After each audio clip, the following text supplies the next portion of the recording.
oras na para pakinggan ang isang kwento na hudyat ng kababalaghan.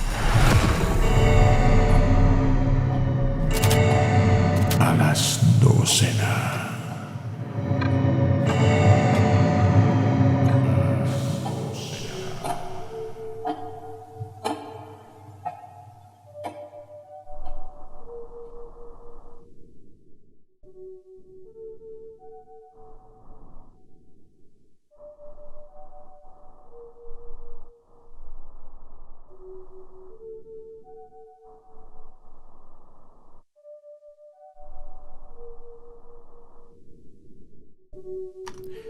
Magandang gabi sa lahat ng nakikinig ngayon. Please, itago niyo na lang ako sa pangalang Patrick. Ang kwentong ibabahagi ko sa inyo ngayon ay mula sa aking sariling karanasan nung nagtatrabaho pa ako bilang isang call center agent sa Makati. Sanay akong umuwi ng 10 oras ng gabi. Hindi na bago sa akin ang dilim. Sa totoo lang, bago ang pangyayaring ito, talagang mas gusto ko sa gabi. Wala Mas tahimik, mas magaan sa loob, at higit sa lahat, mas komportable. Naalala ko pa ang sinabi sa akin ng mama ko nung huli kaming nakapag-usap. Halos hindi ka na namin nararamdaman sa bahay. Tuwing naalala ko to, talagang tinatamaan ako ng lungkot. Namatay kasi ang aking mama dahil sa komplikasyon sa iniinda niyang sakit sa puso. Sobra-sobra ang iyak ko nung umuwi ako ng bahay na bukas ang mga ilaw. Maraming tao, maraming kamag-anak, at maraming umiiyak. Noong una hindi talaga ako makapaniwala. Hindi matanggap ng puso't isipan ko na wala na ang mama ko. Kahit na nga noong naihatid na namin siya sa kanyang huling hantungan, siya pa rin ang laman ng isip ko. Walang araw na hindi ko hiniling na sana magparamdam sa akin ang mama ko. Tuwing gabi kapag nakauwi na ako, lagi akong tumitingin sa harap ng salamin. Umaasa na sana magpakita ang mama ko sa akin. Hindi ko naman inasahan na may iba palang nakikinig. Nag-umpisa ang lahat nung umuwi ako sa bahay. Sobra-sobra ang pagod ko, kaya wala akong ibang gusto kundi ang humiga at matulog. Habang nilalak ang pinto ng bahay namin, may bigla akong narinig. May bumulong sa kaliwang tenga ko. Aaminin ko, talagang napatalon ako sa gulat. Nanginginig ang mga kamay ko pagkatapos nun. Ang sabi ko na lang sa sarili ko, baka dala lang ng pagod ang lahat. Huminga na lang ako ng malalim at dumiretso sa kwarto. Akala ko talaga guni-guni ko lang ang narinig ko. Hindi ko naman inakala na masusundan pa pala ang pangyayaring ito. Ilang gabi ang lumipas at muli na naman akong nakaramdam ng kaba. Habang naghihilamos ako, nakaramdam ako ng pagtapik sa aking balikat. Napalingon kaagad ako. Walang tao. Habang naglalakad papunta sa aking kwarto ay bigla naman akong nakarinig ng bulong. Ramdam na ramdam ko yung buga ng hangin habang may bumubulong ng pangalan ko.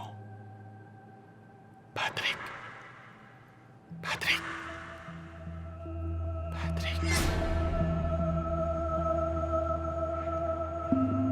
Dahil nga pagod na pagod ako sa trabaho, hindi ko pinagtuunan ng pansin ang mga naririnig at nararamdaman ko. Gusto ko na lang matulog. Gusto ko magpahinga. Hindi ko naman in-expect na hanggang sa pagtulog ay merong gagambala sa akin. Nakahiga ako sa kama, pinipilit na makatulog. At habang nakapikit ay may bumulong na naman sa tenga ko. Patrick. Doon ko naisip na baka ito na si Mama. Baka ito na yung hinihiling kong pagpaparamdam sa kanya. Napatawag ako. Tinawag ko ang pangalan ng mama ko. Walang sumagot. Literal na napasabi talaga ako ng, "Magpakita ka naman sa akin, oh." At may nagpakita nga sa akin. Pero hindi ang inaasahan ko. Habang naghihilamos ay muli na namang may tumapik sa akin. Dala ang pag-asa sa aking puso, tinawag ko kung sino man ang nagpaparamdam sa akin. Patrick. Narinig ko ang pangalan ko mula sa malayo. Patrick. Sinundan ko ang mga bulong hanggang sa makarating ako sa gitna ng aming bahay. At dito, may isang malaking salamin kung saan madalas tumambay ang mama ko. Dahan-dahan kong nilapitan ang salamin. Umaasang makikita ang pinakamamahal kong mama. Pero iba ang nagpakita sa akin. Mga nandilisik na mga mata, kamay na puno ng tinik, at mga ngiting hindi normal. Napatras talaga ako. Tinawag ng kung anuman yung nasa salamin ang pangalan ko. Patrick! Patrick! Sa bawat ulit ay pagulo ng pagulo ang boses ng kung anuman yung nasa loob ng salamin. Hindi ko may paliwanag ng maayos pero isipin niyo na lang ng tunog ng mikropono habang nagfi-feedback sa isang speaker. Pinikit ko ang mga mata ko. Nagdasal. At pagmulat muli ay tanging sarili ko na lamang ang nakita ko sa salamin. Pagkatapos nga ng araw na yon ay nagpapalit na ako ng schedule sa trabaho. Ayoko nang gabihin. Dumalas na rin ang pagsisimba ko. Uma-attend ang mga prayer meeting at dinala ko na rin si Mama. Humingi ako ng tawad sa kanya. Nagsorry kasi alam kong hindi ako naging present sa buhay niya. At nagpa-bless din kami ng bahay. Simula nga nung maranasan ko ang pangyayaring yon, nagkaroon na ako ng takot sa pagtingin-tingin. Hindi pa rin kasi mawala ang takot ko na baka pagtingin ko ay may tumawag na naman sa pangalan ko. 12:00 na.